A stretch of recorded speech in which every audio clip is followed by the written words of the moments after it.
'Tis the season to shine with H&M. Discover the holiday collection and find fashionable pieces for your wardrobe or for under the tree.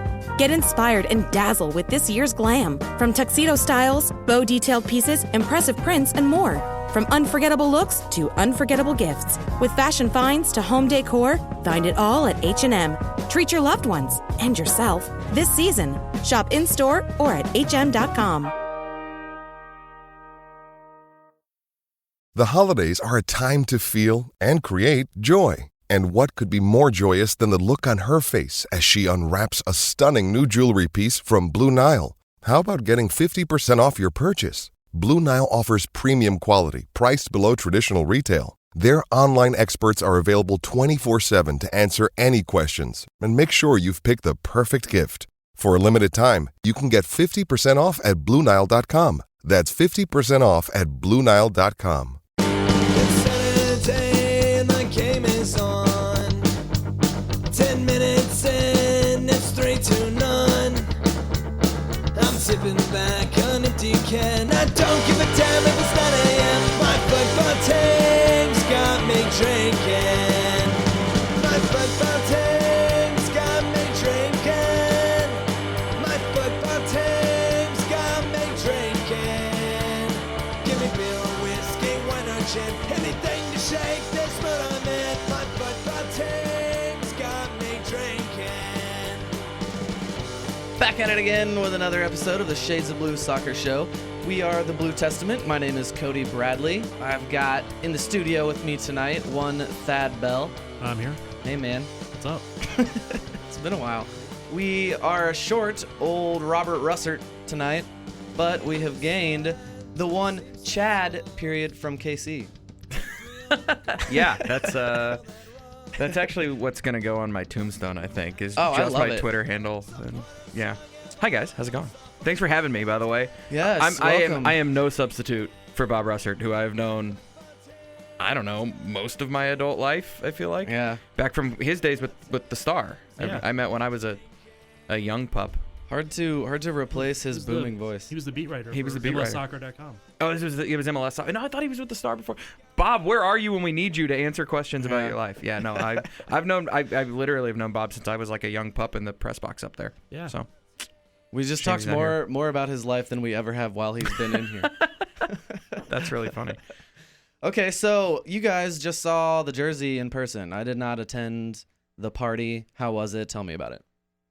Party was good. Party was packed. Yeah, it was. It looks from like my it. perspective, it was our perspective at Sporting. It was I mean, a larger crowd than even we expected, which is awesome. I mean, that shows that everybody's kind of chomping at the bit to get back to the stadium and get back to actually playing soccer again instead of talking about Real soccer. Yeah, the fans So were let's just definitely talk up about for it some more. Yeah, exactly. I have actually yet to give you a formal introduction here. So we have Chad Reynolds, creative director for Sporting Kansas City here. We're going to talk all things jerseys and his very unique insight into the process, hopefully enlighten some of you on this lengthy process. And maybe hopefully I can get him to talk about the future of jerseys as well, without getting you fired, of course. What are they going to do? Find a different designer? No. No, I know. The problem is we have 3 of them, and they're all more talented than I am. That's the number one rule in life was hire people better and smarter than you, and then, oh, crap, now they're just going to take my job. So, you know. Yeah, I've been there. But before we get more into the jerseys, I was looking through your Twitter feed here. Oh, God. Gal Gadot and Brie Larson on the stage at the same time. Dude, that was cool. Oh, my God. Was Sigourney Weaver? Oh, that was just like, I was like, I can't believe all of these 3 women on the stage was at the so exact same time. My wife was like, first off, my wife didn't immediately recognize Sigourney Weaver, which I get. Like, she didn't watch Alien growing up like I did, and you know, like, but she was like, "Oh, I get why you're really excited," because she knows I love Gal Gadot. She knows I love Brie Larson. Yeah. She knows about all my celebrity crushes. But I was like, I'm actually almost just as excited about like Sigourney Weaver, because she was the first female action heroine. This is a movie podcast, she's legendary. right? Yeah, We're talking about. This is pretty much what everyone do podcast. Exactly. Yeah. A key part of this is derailing and talking. Yeah, about no, but I mean, like, she to me was the first action heroine. Yeah, and so to have the 3 of them up there was perfect because Captain Marvel's a fantastic movie. Wonder Woman's a fantastic movie. I'm really excited for Wonder Woman 84, and Sigourney Weaver's a legend. No, she's a legend, man. I was a Ghostbusters Sigourney Weaver first before I was an Alien Sigourney Weaver. Okay. But, you know. Yeah, that's fair. Okay, yeah. I'd go Ghostbusters. Yeah, so. That's kind of funny because I'm a Marvel person, and I actually like Wonder Woman better than Captain Marvel. That's fair. I don't think there's nothing wrong with that. Yeah. Yeah, it was a good movie, but I just like the Wonder Woman better. Although the ending was bad. Everything up until the very end. It's a bad villain, man. It's tough to do when you don't nail the villain. That's right. Yeah. We are going to talk movies this whole time now. True. Maybe we should do a movie podcast. Shit. Okay, the jerseys. We like the little, what are we calling them? Swiss dots. Swiss dots. That's right. Swiss dots. Is that a candy? I very much like them. It's a sartorial standard. It's one of those patterns. It's like window pane or any of those kind of like herringbone or, you know, I mean, it's just right. it goes back to, I could make something up, but I won't even pretend I know. It's old. It's been around forever. Yeah. It's not, you know, I heard it's like people. the 15th century. Yeah, let's go with it. 15th Sounds century good. for sure. Very pre-Renaissance. No, it's an old. I mean, it's one of those timeless in so many different ways patterns or styles and Typically on a woman's blouse. fair, but that's where that's kind of where the fashion angle of this kit in particular came in was what can we do within the limitations of what we know is kind of what the jerseys are going to end up looking like this year that makes it stand out, that gives it some panache and gives it some, and fashion has moved so much in that. I mean, like, look at how popular Paisley has been. Look at how popular, you know, like any of those kind of micro patterned, micro patterned is probably the right word, shirts and things have been over the last kind of decade or so. And that's what we were talking about it. We're like, okay, I mean, I can just get into some history on it. We were talking about how do we design a jersey for what year is it? 2020. You start these things so long ago. It's an 18-24 month cycle that like we're like what will make sense in 18 to 24 months that allows us to do a couple of things. One, make some sort of a nod to our club history or our stadium history, knowing that this is the 10th anniversary. 10th season in the stadium, not the 10th anniversary. The 10th season in the stadium, the 10th season since the rebrand, which is mind-boggling to me. God, yeah, right.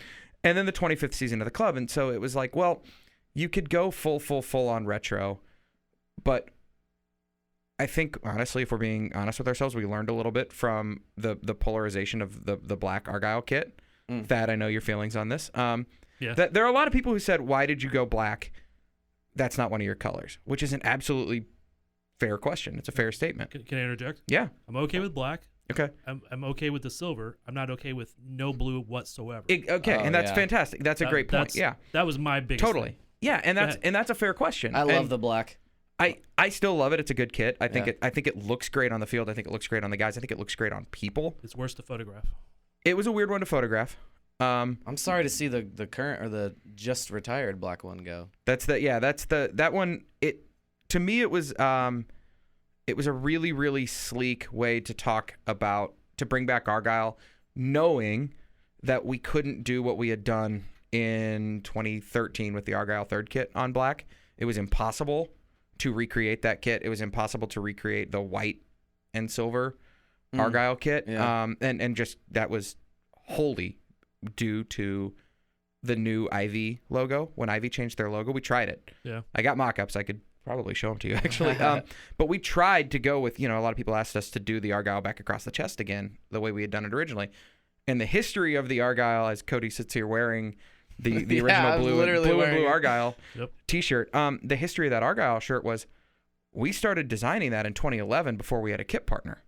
Oh wow. And so that's why everybody wonders, you had the Argyle up high on the chest and Ivy down below it. It's because we didn't have a kit partner yet. See. And so that was design. And so then we had to get special permission from the league and special permission from Ivy, which was easy to do. I mean, they were the kit partner to go below the logo or go below the design, the pattern. And then in 2015, when we brought back the white Argyle, we just kind of recreated that and brought that back in a different way, and everybody was on board with it again. Mm-hmm. But Ivy rebranded in the middle of that. They went from Ivy Funds to Ivy Investments, and they had a new logo, and they did exactly what I would have done and said, no, we can't do all the things that we did for that one. You can't make changes to that now. We have a new brand we're trying to build. And just honestly, the argyle big across the chest underneath the Ivy logo didn't work. We tried it. It didn't work. And so we went with a much kind of more subtle take on it. You had it at the back neck. You had it at the jock tag. Mm-hmm. It was a new pattern. It was a new design. And I personally really liked it. I would actually tell you guys if I didn't. Yeah, I did. I really liked it. I thought it was a really clean, modern look at it. And then we heard the comments. Why is there no blue? Why is there no, why didn't you just do what you did before? And it's like, well, of course we weren't going to do the exact thing. Yeah. Like, but it's always funny when you talk about the kit design. It's like, there's a series of decisions or a series of reasons that always get you to where the final product gets. Some of those are internal. Some of those are external. Some of those come from the fans. Some of those come from the league or the jersey partner or whatever. And they all kind of combine. This year, specifically, we said we want this to be based back in indigo and sporting blue, dark indigo and sporting blue, our core colors. And we want to, I've always said, when you turn on a TV and you see a soccer team, that's the most identifiable thing about a soccer team will always be their kit, will always be their jersey. Liverpool is red. Yep. That's how I was a 3-year-old kid watching soccer. My YMCA team wore red. I saw a red team on TV. I'm a Liverpool fan. Yep. Have been for 32 years now. It's like it does. It works that way. And so that was some feedback that like we heard, and we said, okay, we absolutely 100% want this kit to be sporting blue and indigo. And that doesn't mean that we won't have a black kit in the future. Right. And it doesn't mean that we won't, still push the envelope with things. But it was like, okay, we're listening. We hear you. This is a thing that matters to you.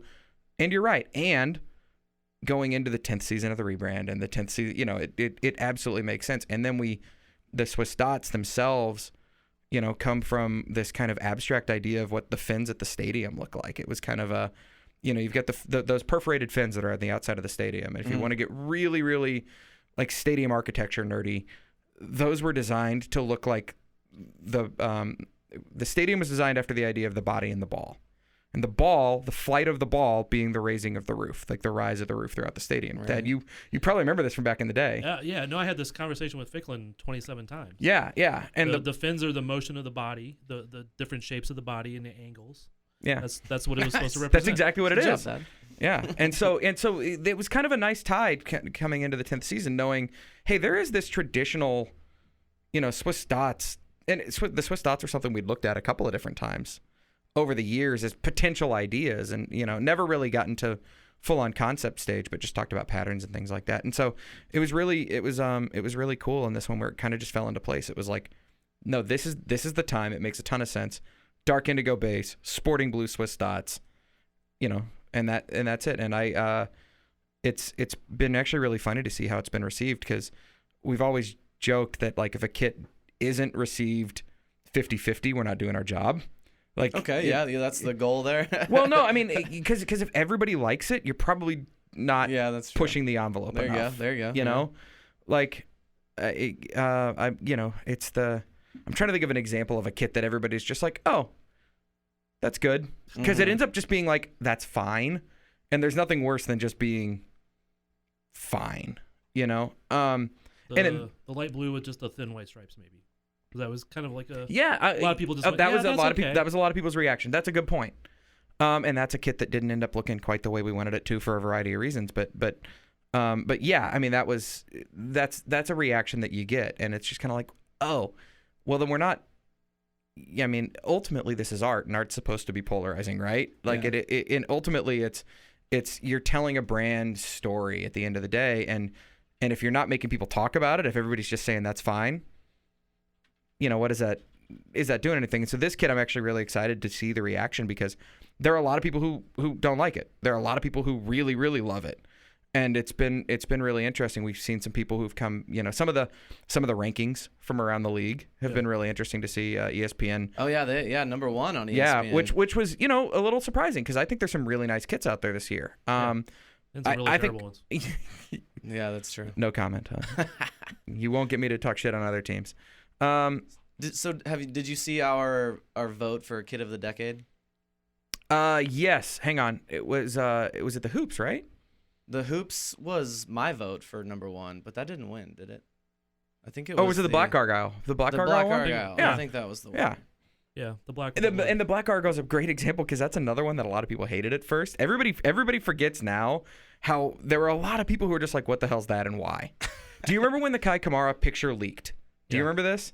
It leaked because the league or Dick's Sporting Goods or somebody accidentally put out an image, a promo image. Yeah. A month before. I think Dick's Sporting Goods. I think I recall that. Yeah. Yeah, and it might not have been Dick's. It might have been some other random, but it was like a retail image that got leaked.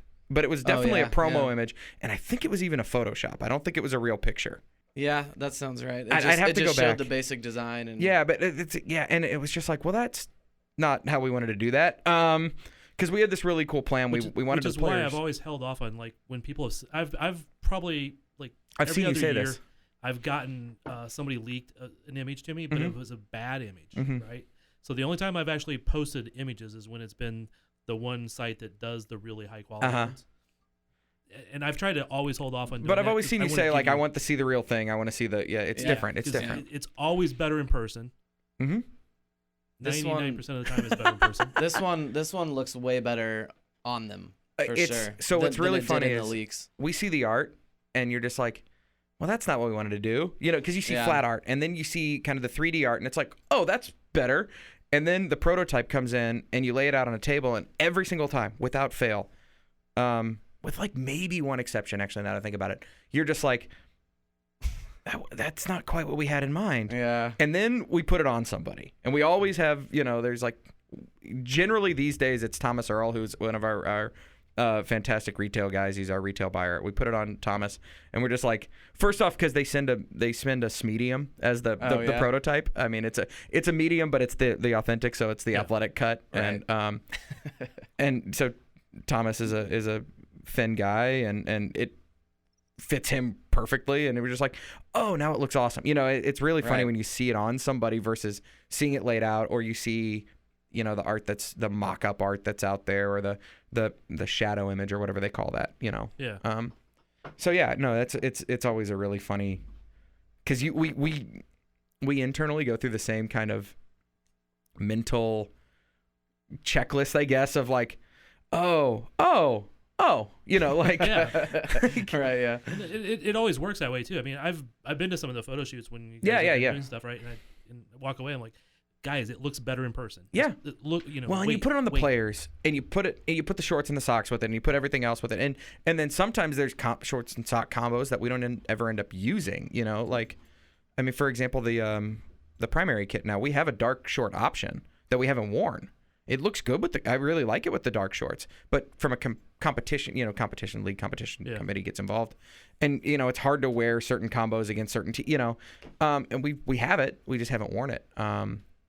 And it looks really good with the dark shorts, because it was always designed to be able to be worn with two different types of shorts. It just hasn't worked out. It's always really funny to see the different. And then there's combos that like sometimes you randomly end up wearing in the field that you're like, that wasn't designed to look like that at all. I'm trying to think. There was one a couple years ago. We had to wear a dark shirt with light blue shorts in like an Open Cup game or something, and it didn't look like it belonged because it didn't belong. So, yeah. What was the one game they had to put on like the training tops? That was the game. That's actually I have serious questions about this one, because that was a game against Minnesota the year they had the Loon shirts. Yeah. And now the Loon shirt is back. And so we went out that year wearing, I think that was 2014. And we had, the secondary was the hoop kit. Yeah. And so it was an Open Cup match, and at halftime everybody was like, we can't tell who's who. And we went into the locker room and put on training tops, because I actually think they came down with the wrong jerseys or something. Like, I don't remember all the story, and Kitman I'm sure would remember, or somebody like that. But yeah, it was like the jerseys we thought they were going to wear, that's not what they wore for whatever reason. And it was like, oh crap, well, we're going to wear these secondaries tonight, and then they were NASL at the time too. They were. So they may have not even been in coordination with the league. Yeah, or anything. it would have gone through U.S. Soccer or somebody like that, and it just didn't. Yeah. Yeah, we know they never screw up. Okay. We were talking about. Oh yeah. What were we actually talking about? Sigourney Weaver, right? We were. Yes. Brie Larson. The Oscars is the subject of today. I did see the animated shorts. One more quick tangent. I didn't get to watch. I normally watch those, and I didn't do that before. We went down to the Tivoli at the Nelson Atkins. They moved the Tivoli, closed in Westport, and is now at the Nelson. It's fantastic. We went and saw the animated shorts, and Hair Love won the Oscar. It's fantastic. Was one of my 2 favorites, so I was pretty stoked for it. Anyway, I loved that the Nelson saved Tivoli. It's so cool. Yeah, it's so I haven't great. been there, but yeah, and it's been really good for the Nelson. It's bringing crowds in on kind of like we were there on a Sunday afternoon, and it was I don't know what the Nelson's normally like on a Sunday at 2 p.m, but it was packed. Good. Yeah. The outside's usually packed, not the inside. Not the inside, yeah. Depending on the weather. Okay, we're going to take a very quick break because we talked too much. No, after the break, we've been talking about the good ones on this list, the top of the list. Oh yeah. I got a question about some of them at the bottom here when we come back. Maybe we got to pin him down to what his favorites are. Yeah, okay. I got answers on that. Okay, so we'll be right back. When the final whistle blows, we're gonna celebrate tonight. When the final whistle blows, we're gonna feel alright. All right. Chad from KC. So you've been with the team since 2006. Correct. I want to hear. We'll just do this over for the last decade because we just did this on the blog. Oh god, so I got your really top... good answers for my least favorite kits ever. Okay. We're gonna cover. No, all I'm of just that. I was just gonna cop it, take a cop out answer and just say everything from like 07 and 08, I guess. Oh yeah. Yeah. I didn't like those Wizards kits back in the day. Yeah. Because we were very anyway. The yellow pinstripe. I actually liked the yellow piping. I did. I think it was important. I think it was important to add another color of the brand. I think it added like some nice pop. But I just didn't like. I don't know. I look back at that now and I'm like, that wasn't knowing where we were going, and we knew we were going to rebrand. That it was kind of like they just felt very temporary and always felt very. Oh. Yeah, that's I can see that. Yeah. You're just. I look at it now, and I've got a unique perspective on it because nobody else knew they were temporary at the time, and we didn't want them to feel temporary. But it's kind of like we knew they were going, no matter what, to be temporary. And actually, we always thought that they might just get cut off in the middle of a cycle because we were always going to do the rebrand around a stadium, and we went through 3 different stadium concepts and plans, and we didn't know when that was going to open, so we didn't know when the rebrand was going to happen. So all of those things. No, actually, I didn't mind those. But the thing I loved about the yellow piping was that there was one fan on Soccer Forum that thought that was the reason the team was not playing well because you went to yellow. Good old Wiggy. Yes, He's Wiggy. Yeah, WC. That's part of the reason I try never to be totally unreasonable about the kids now because I don't want to be that guy. Yeah. Well. Yeah. Okay, so while we're on the not so good ones, 2019 primary blue glitch. Mm-hmm. Does it look like it was ran over by a tire? I will put it this way: I never saw that until somebody said it. I can see that. But again, it's so weird because we have such a unique perspective. Having I know where that concept started, I know what that looked like from the beginning, and I know how it got to where it got to. And so I know what you mean. You kind of in my head, it was based in X, and it didn't necessarily come out X, so that I absolutely. I guess you can see it now. I can see it. I never saw it that way because I know what it was. The original concept. Yes, saw exactly. Saw it all come together. Yeah, and so you're not jaded isn't even the right word. You're just clouded by seeing where it started and then knowing where it finished. Yeah. So no. It's like a parent and their kid. Their kid was cute. They can't see their adult kid as being ugly. Have you been talking to my mom? No, I've seen you grow up. I wasn't even a cute kid. Yeah.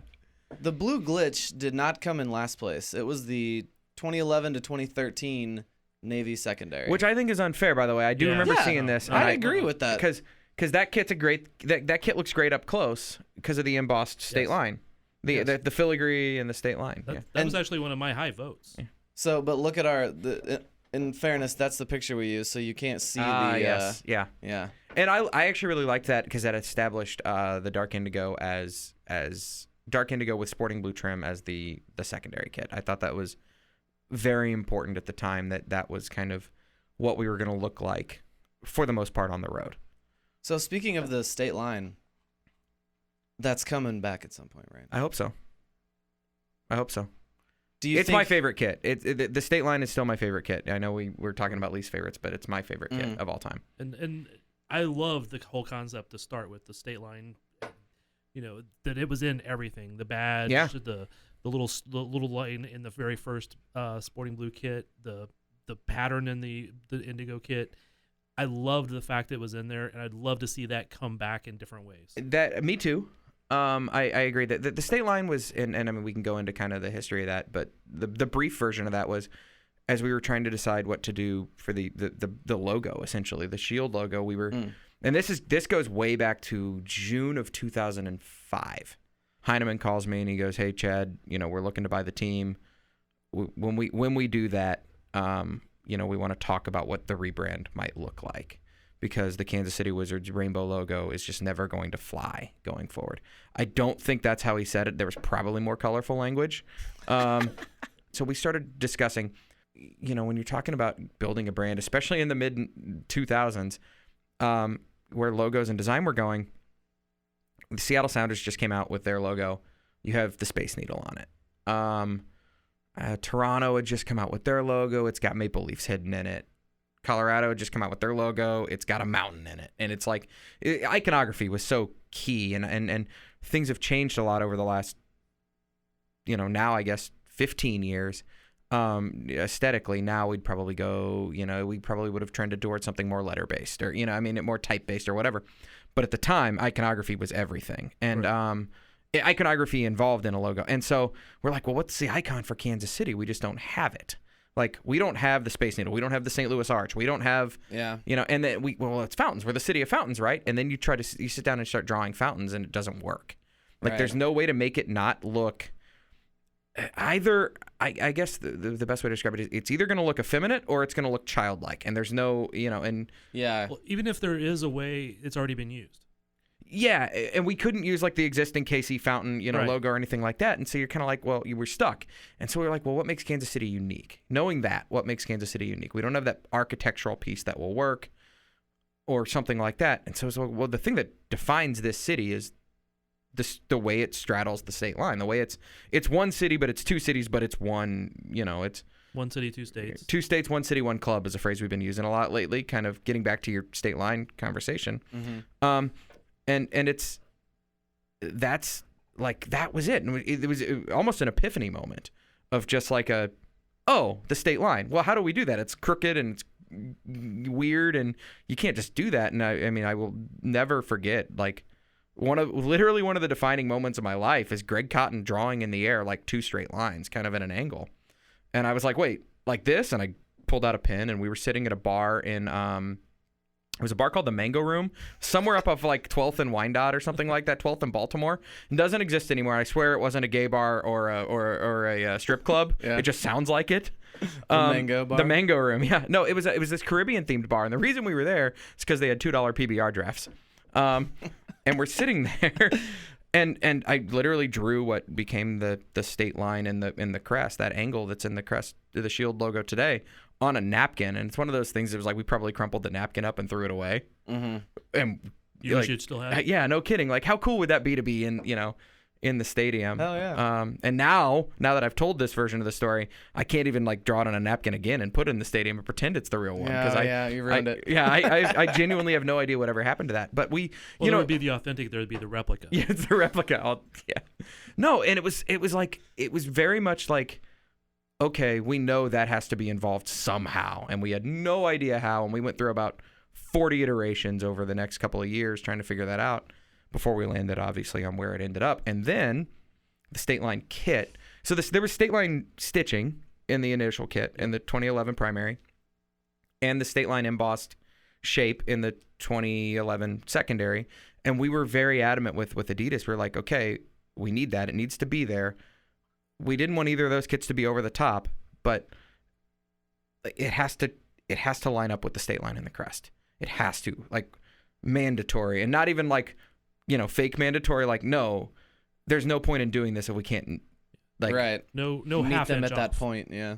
Yeah, and so that was important to us, and so then the 2013 state line primary kit, the one that we would go on to win cup in, and all those other things was our take on a Blackburn, like a split kit, a traditional, right? Like, that is such an iconic soccer look, right? And we tried it down the middle, and it was like, no, it actually feels like it belongs, over there.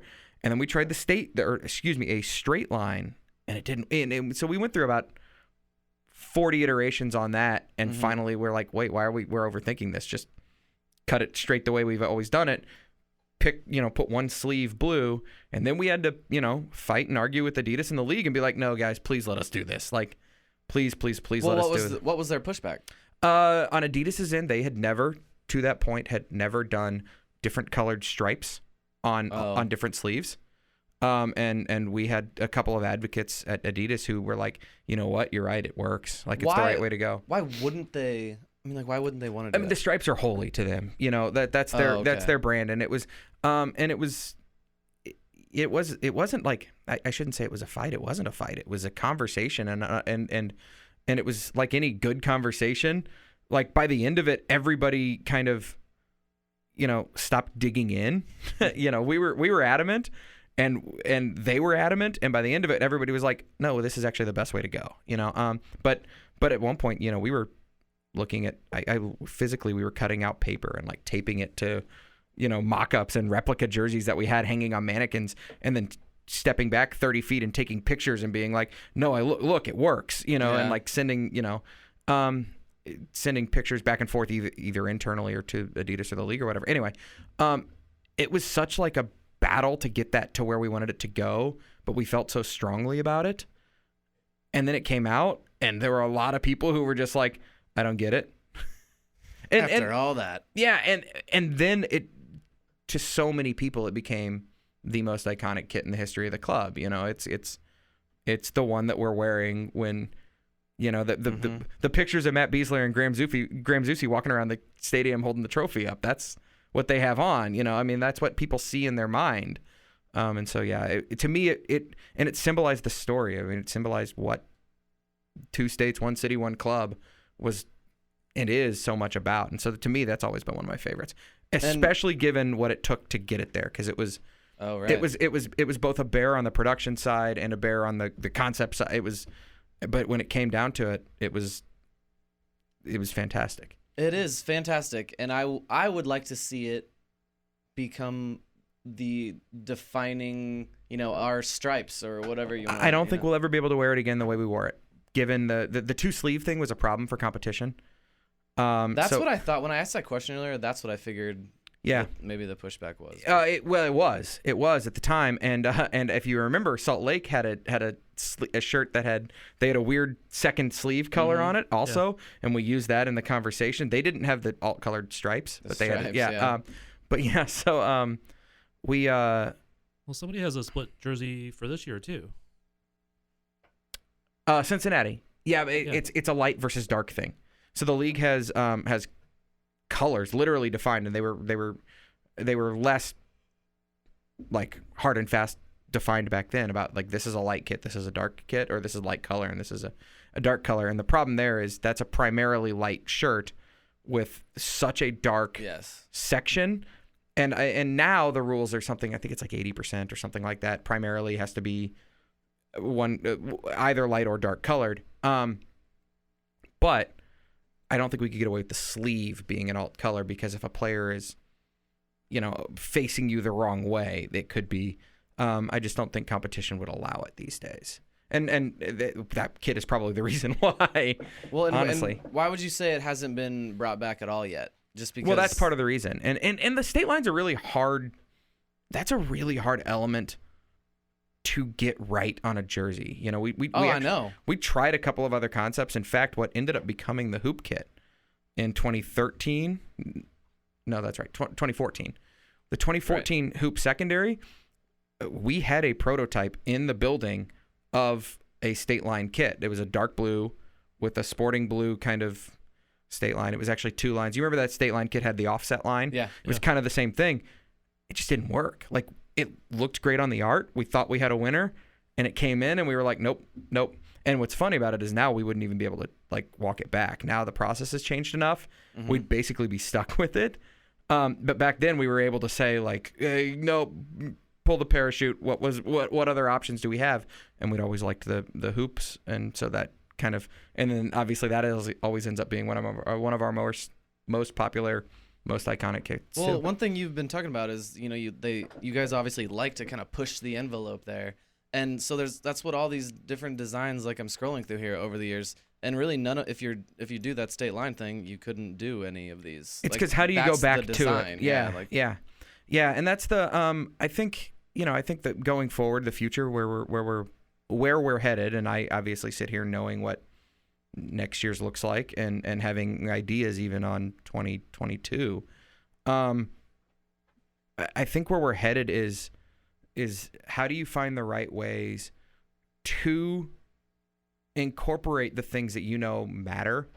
Our brand over the last 10 years, we've been building a brand, and now you eventually have to grow up, right? You're no longer in the building stage, and so now it's what is your brand, and what is your look, and what matters to people both internally and externally, and how do you make that resonate, and make people how do you hit people in the feels? With the things that they associate with you going forward. And so I think that's kind of our challenge over the next, let's call it next 10 years, is what's that look like going forward, so that it still feels like sporting and we're still pushing the envelope and trying new different things. And always honoring and respecting what you've done before that people love. Because you can't ever roll back out the exact same thing. Everybody wants you to, but if you did, they'd be pissed because you just rolled out the exact same thing. I mean, it's a weird kind of like. And I admit, I'm one of those who would love to see a similar kit come back out. Not the exact same thing, but something very similar to some of those kits that we love. I mean, I admit, I'm one of those guys who would love to see that. I'd be lying to you if I sat here and said, the State Line, we're just never going to go that way again because we can't figure it out. I've tried. Like I got, myself, John Monca, Thomas Earl, Megan Dodd, Nate Sadoff, everybody kind of who gets involved in that jersey conversation, and Mike Flaherty, and everybody, like, we all have different takes, and we all have different ideas, and we all have different, favorites, right? For a variety of reasons. But we've all tried a million different things over the years of like what would work, what doesn't work, and that's why it's such a cool process, because at the end of it always ends up being a little bit from, like, I can look at the kit right now and say that was definitely my idea. That was definitely John Monca's idea. That was, Megan Dodd was big on this. Thomas Earl was big, whatever that might be. Swiss dots are John's idea. Yes, but also is something we talked about for years. It was but Swiss dots were John's idea in 2013 or something. You know what I mean? Like I don't know that for a fact, but that's something we had always. It was a pattern we've always had in our back pocket. And so.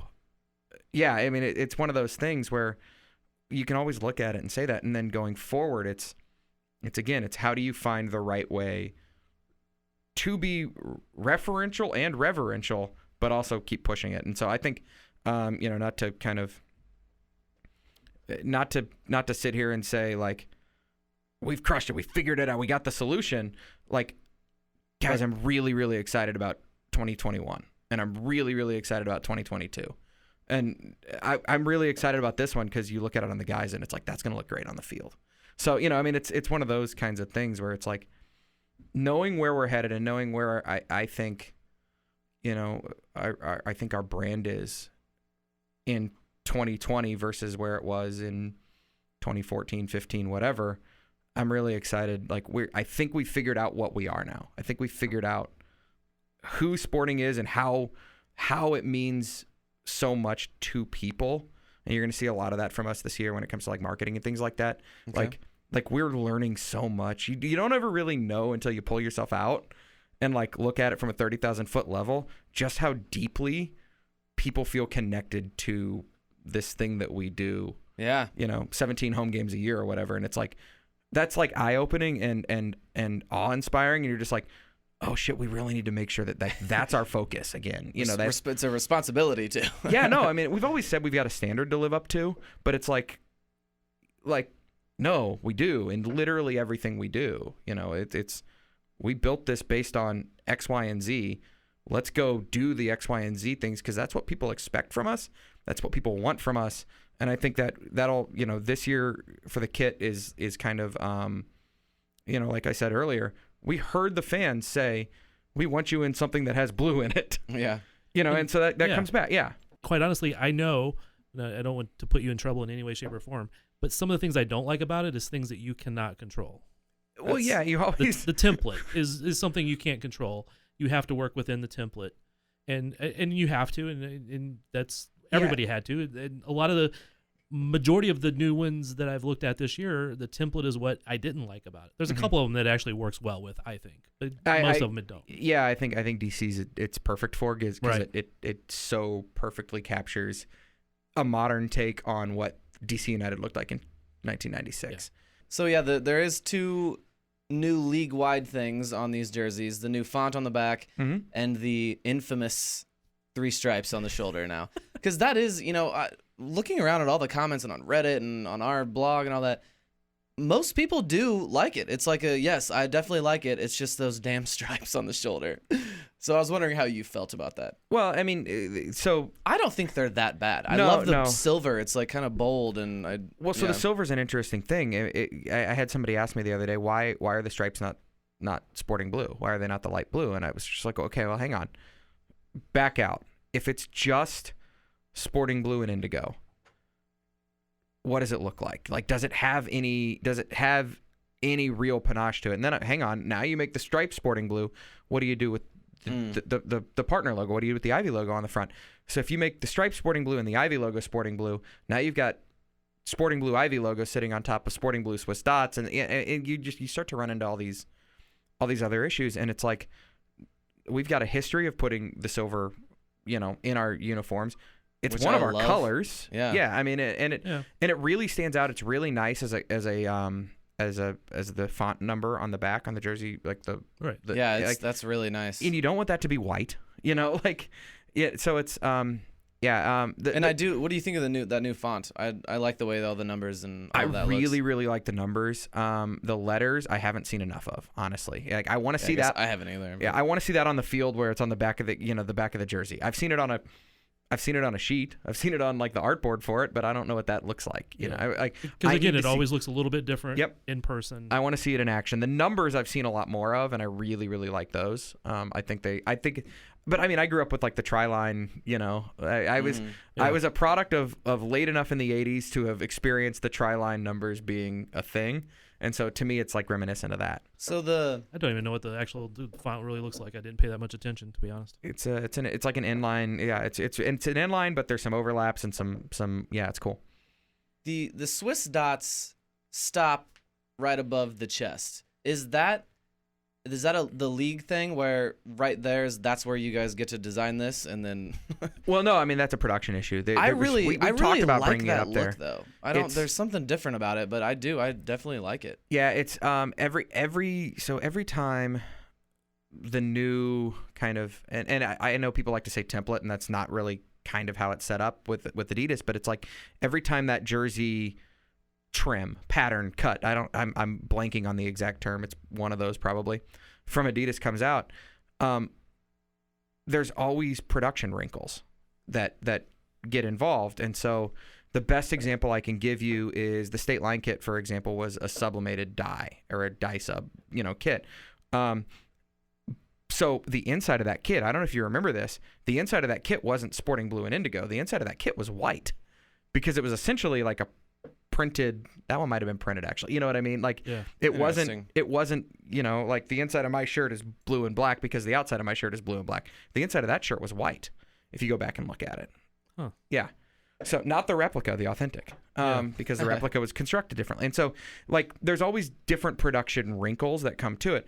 And in this case, the material that is used for the base of the kit, the material that is used for the top of the kit, and I think even the material that's used for the back of the kit are all constructed differently, and that's due to, the moisture wicking, weight. I mean, there's like technical stuff that gets involved in that. And I noticed they looked very different when I saw it in person. And those two colors catch different lights at different colors, and because I was actually wondering if they were different colors at one time. Then when I saw them up close, I'm like, no, they're just different materials. And they catch and that happens with literally every kit, and every kit catches color differently. And every for example, the window pane kit from 2015. That material was very reflective. So you hit it with, when we would do a photo shoot, we'd hit it with light, and it was like, why does that look white suddenly? And we'd have to, adjust everything in studio to make it not look white. And so it's so weird that the production things that you just would never think of until they explain it to you, and you're just like, oh, I get it now. Because I don't know that stuff, That's one of the things like fans don't even think about or even remotely understand most of the time. Mm-hmm. One of the reasons you changed colors from the old Carolina blue. Yeah, we couldn't recreate it. You couldn't recreate it accurately and consistently across multiple mediums. Yeah, right? it was. Yeah, that's actually a fantastic callback, because it's the reason we went to the cobalt blue in 2008. We finished the jersey cycle in 2007 with the Carolina Hawaiian blue. The reason we went to the cobalt blue in 2008 is because Adidas came and said, you guys keep asking us for more gear. You want more jackets, shirts, hats, whatever. We don't make enough material in that color to be able to match that color accurately on anything but these 4 core items. So your choices are, you call us every 6 months complaining about that, or we find something that works better and you guys change your blue. And that's where we ended up with the cobalt blue. And actually that's where we first introduced dark indigo into our color palette too. But yeah, so it's that's exactly why. And it's very similar to this. The Swiss dots stop where they stop because they couldn't print on that pattern. Yeah. I'm going to sneak in a quick break here, and we'll be right back. Thad's got a good question for you. When the final whistle blows, we're gonna celebrate tonight.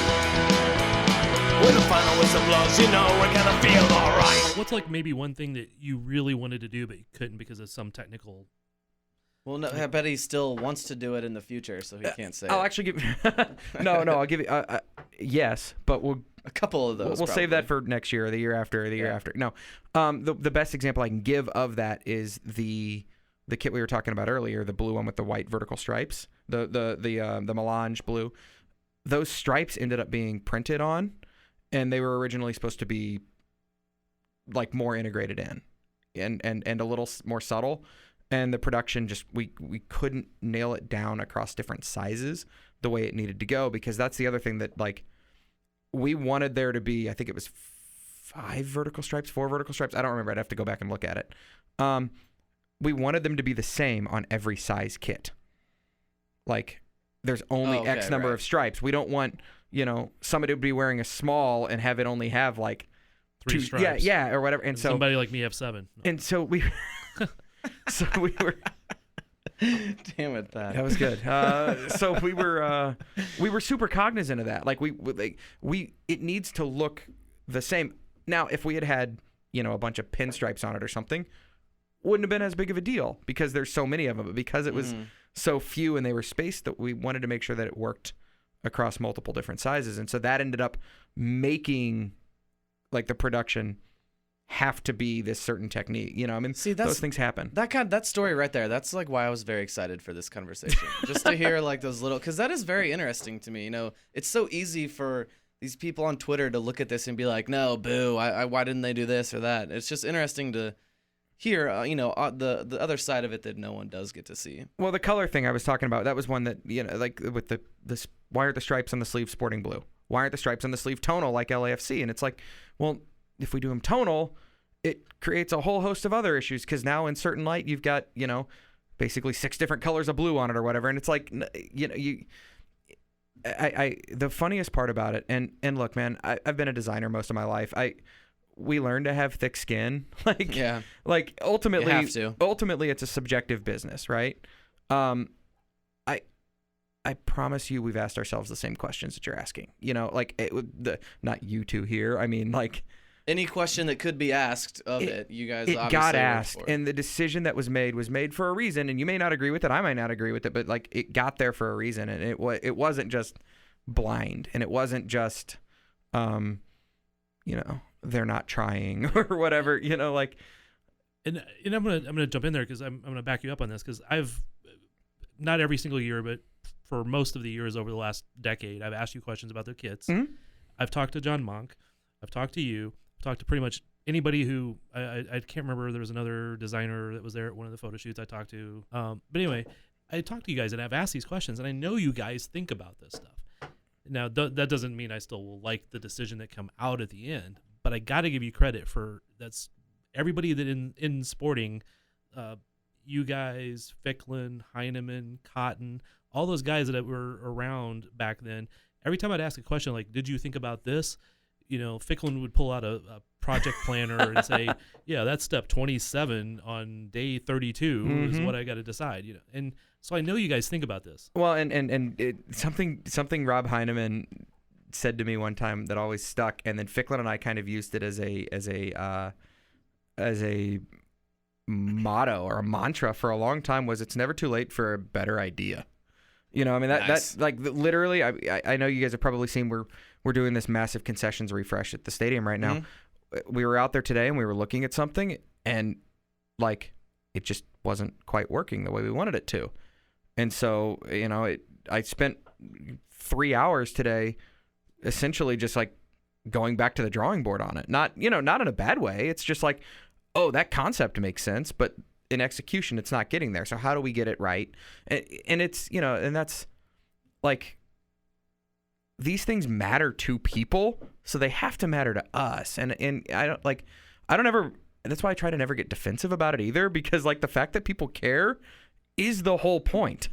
It's when they stop caring, it's a problem. Exactly. And that's like, I will always and forever, like, I was 21 years old when I started for sporting with the Wizards, and back then, we had fewer than 400 season ticket holders total. Yeah, Thad raising his hand here, one of them. And I bet you I knew 200 of those season ticket holders by name and face. You know what I mean? Because it was such a small community. And so back then, if I ever saw somebody wearing a Wizards jersey around town, the odds that I knew who that person was and probably knew their like seats and account number and maybe their children was like 95%. You know what I mean? Like, you, Thad, you were one of those people, and we've known each other that long. But like, so I will at least try to. And if I ever do start taking that for granted, like I got to get out. I'm not in the right business anymore. I'm not in the right job anymore. Like to this day, seeing people wear sporting stuff. Cody, when I walked in today and you had that shirt on with the black, I was just like, that's cool. Like, it's still really cool. I changed clothes. If you notice, it doesn't match. I looked really good today for a while, but I didn't want to take off my shoes. I wore this because I was like, I appreciate it. No, like, but that's, to me, that's the coolest, actually, one of the coolest things I've ever seen. Nothing is ever cooler than like when you see the people posting scarves and stuff from around the world. Like, guy decides to climb Kilimanjaro and he's got it, or the military members who have, like, that's incredible. But like, those are pictures, and I'm kind of living that vicariously. We were on a ski trip in Colorado one time out in, what the heck? Dillon, Colorado. Nice. There's a brewery in Dillon, Colorado called the Dillon Dam Brewery. And we're sitting in the Dillon Brewery in the middle of March or something like that, and this family walks in, and they're all wearing, like, 3 of the 5 people have sporting stuff on, and one's a shirt, and one's a hat, and one's a jacket, and I'm just like, my wife is like kicking me under the table, like, do you see that? And I'm like, yeah, I'm trying not to make a scene, like, because that's so cool. Because one, we're obviously in Colorado Rapids territory, but secondly, like, they felt strongly enough to put that on and represent this elsewhere. Club somewhere else. That means something to them, and that means something to me. And that's no matter what, that's always the coolest part of anything we do, is getting to see it again, how much it means to people. And not to put the cart before the horse, but some of the stuff that we're going to start rolling out over the next 6 months around telling fan stories, I'm really excited about, because it's like, you start talking to people and it's just like, man, I knew you were a fan. I didn't know how much it like lived in you. And then you hear one person's story and they're like, oh, you know who you should talk to?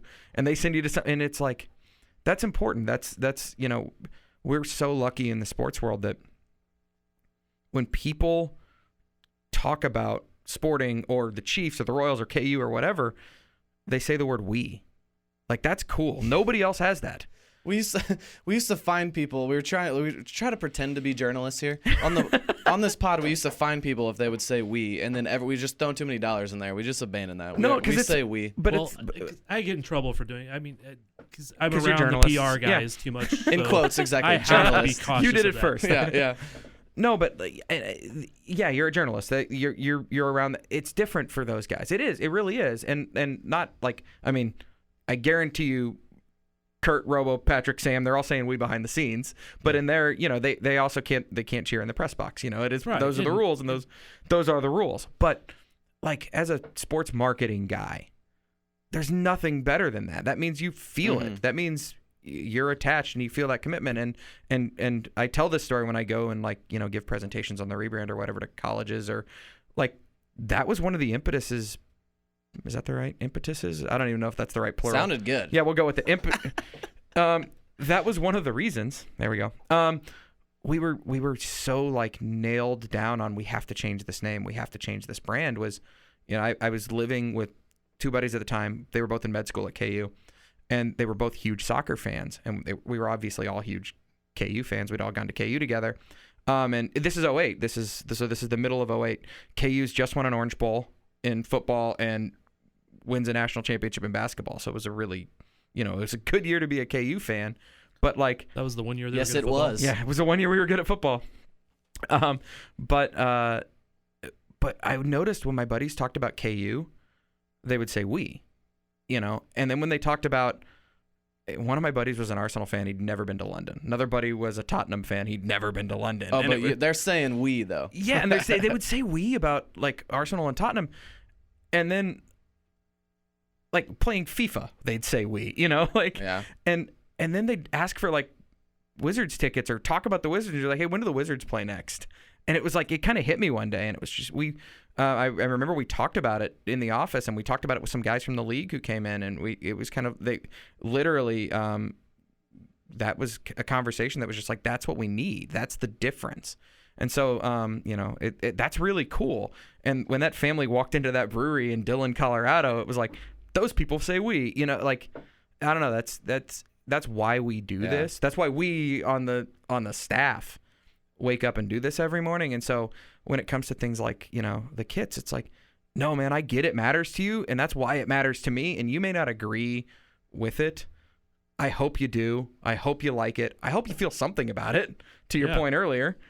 And this one's been a really, really fun one because, the kits all leaked for the league at the same time. And some looked better than others in those photos.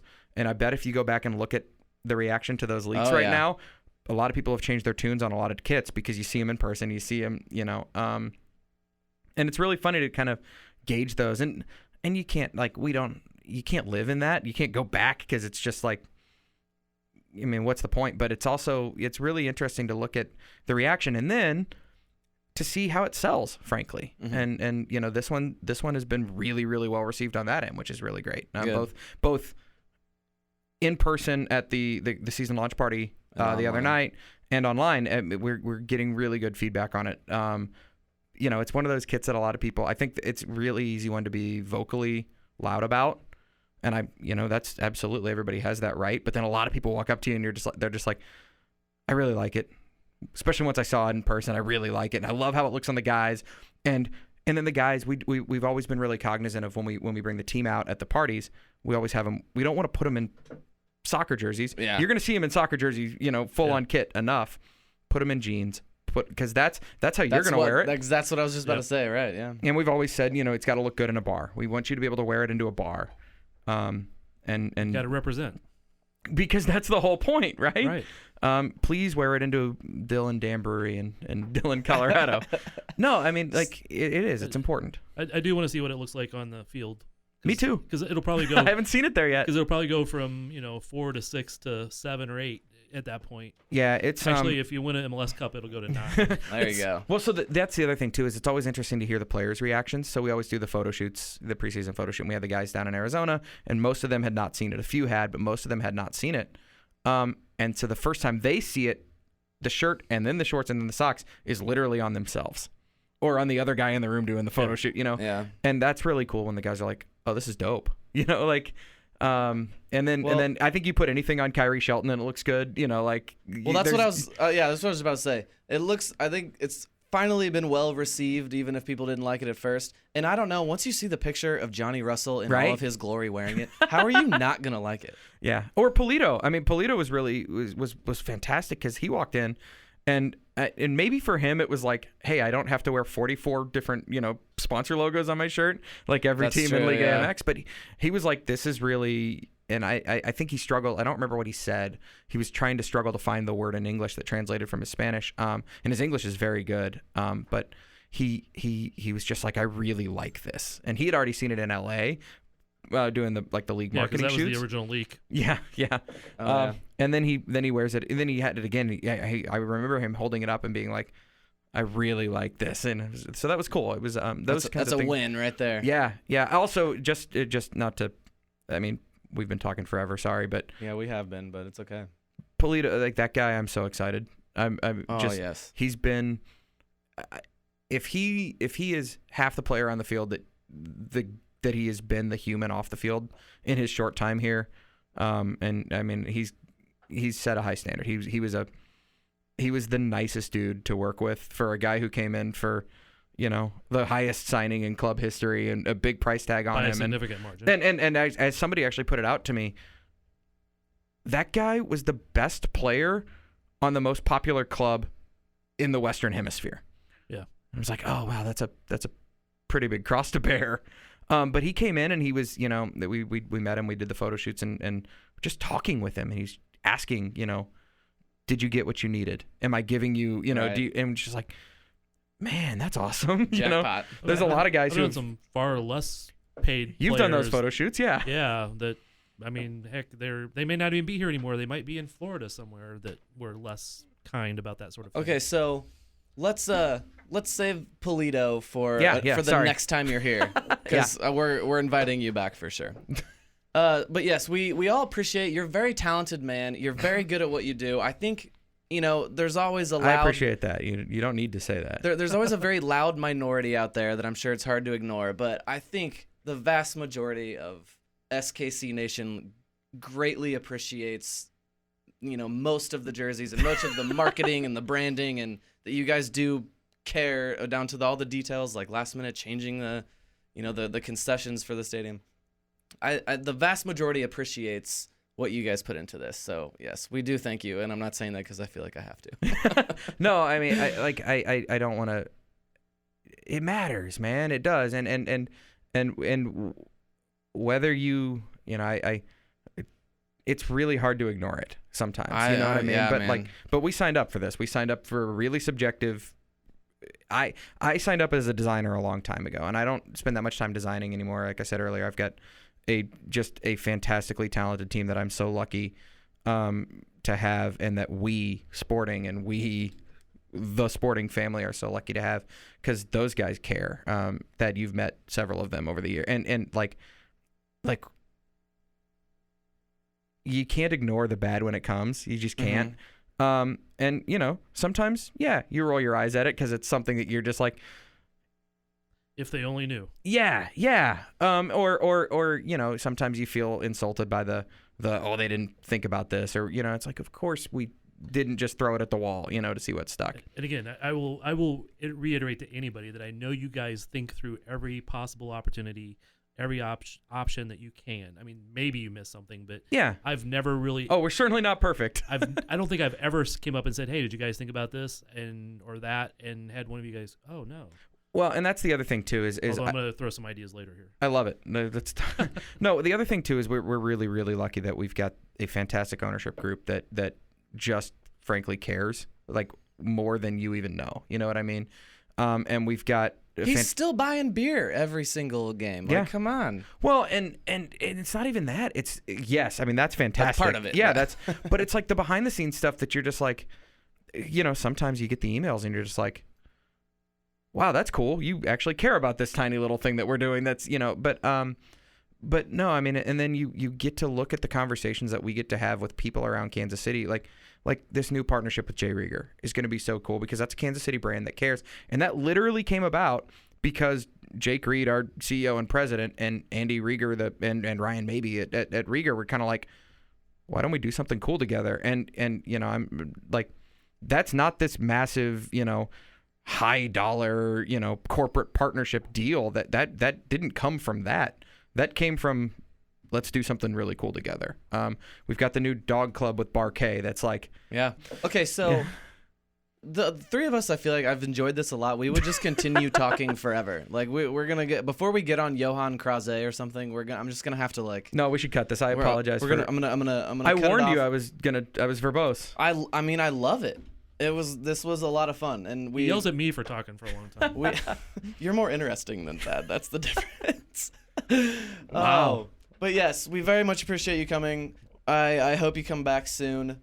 Absolutely, guys. I mean, seriously, I appreciate it. I mean, clearly, I have fun doing this. Yeah. If there's ever like something you do want to like just clear up, like you hear fans like complaining about something. And you want to come on and I'll ask the question, so you can't like just say, hey, I heard fans bitching about this. Ooh, let me see. Hang on. I mean, but just for the future, not saying right now, but for the future, if there's like something you'd like to. No, because honestly, I mean, it's really funny, and nobody gets this more than the PR guys or Jake Reed or Rob Heineman. Like, you can't do that all the time, because then you're always like, you can't just defend yourself all the time. Sometimes you have to. Just saying. Oh, I know. But you also have to trust. You have to trust the decisions you made, and you have to trust your judgment, and you have to trust that people will ultimately, internally and externally, maybe have faith in like that. No, I promise you, this club is in good hands. Like, I promise you, the people there give a shit the way that you give a shit, and that's like, and we have an ownership group that, like I said, gives a shit and kind of has always started us from like a why not perspective rather than a no, which is, very, very unique, I'm told, in the sports world. So we're really, really lucky, and we're really lucky as employees and staffers and members of the club, and like we're really lucky as a fan base. And I'm definitely a very different fan than Thad when you met me when I was a 14-year-old kid or whatever. You found a picture of me the other day. Yeah, I came across a picture from the 2004 Open Cup final, and they had it tagged in there, and there's a tag on saying Chad. I'm like, my God. That was a really cool group of like sporting fans back then that like, or Wizards fans. God, it's hard to say it now.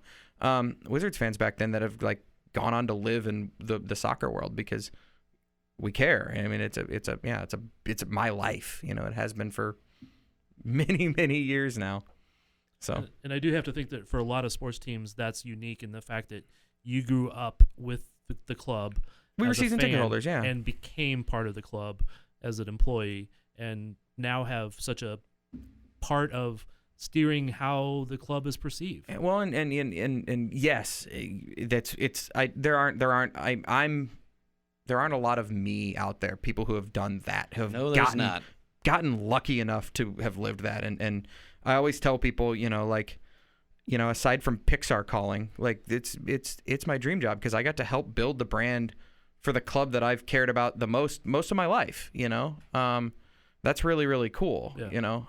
And so, I mean, genuine, like, never-ending gratitude to the Greg Cotton, Rob Heineman, Rob Thompsons of the world, Sean Wheelock, who actually, former Wizards broadcaster, first let me come hang out in the press box with him on game days. My cousin, who was the stats guy, was my real in. I mean, like, without those people, like, I'm certainly not sitting here with you guys today. And we're not talking about the same thing. We've been, a lot of us have been really, really lucky, yourself included. Yeah. Without those people, we wouldn't have a team to be talking about. Yeah, and like, man, I wake up every day, and sports is a weird business because it can be really, really tough and really long hours and really, like, and at times almost unthankful, you're like, Yeah. like, and you're just like, oh no, that's why I do it. Like, that's exactly why I do it, is because even though you get those, those moments that feel like, what was this worth? You start to think back on the how you got here and the why you got here and how much people care. I mean, the fact that you guys care enough to let me blab on for like an hour and a half about soccer shirts is dumb. We're definitely coming up on an hour and a half. You do notice that every time Cody tries to like I know steer he's us trying to to kill you, and I keep going. I like redirect it to something else. This is going to be. This is all things that we could talk about on the next podcast. Thad, we should talk. We should say something now that he can't cut. so like we absolutely can. People are going to be listening to this and be like, this was only a 45-minute interview. Why are they talking about it being 90 minutes long? No, I really appreciate it. I'll actually shut up and let you guys do your real podcast. But no, I really appreciate you guys having me on because, it matters to me that people care. Okay. We should finish this, Cody. Wrap it up. Yeah. Oh, did we go long? Okay. Well, Chad, thanks again for coming. Everyone, be sure to follow us on Facebook, Twitter, and Instagram at Blue Testament KC. Join us at thebluetestament.com and leave us a comment. Thad, say something prophetic. I love you. Oh, so wholesome. All right, we'll talk to you soon. Go Sporting! Either side don't seem so tough, and 3 own goals ain't all that rough. Our skipper has just been sent off. Supporters strong have all gone soft. My football team's got me drinking. My football team's got me drinking. My football team's got me drinking. Give me beer or whiskey, wine or gin, anything to shake this mood I'm in. My football team's got me drinking. My football team's got me drinking. My football team's got me drinking.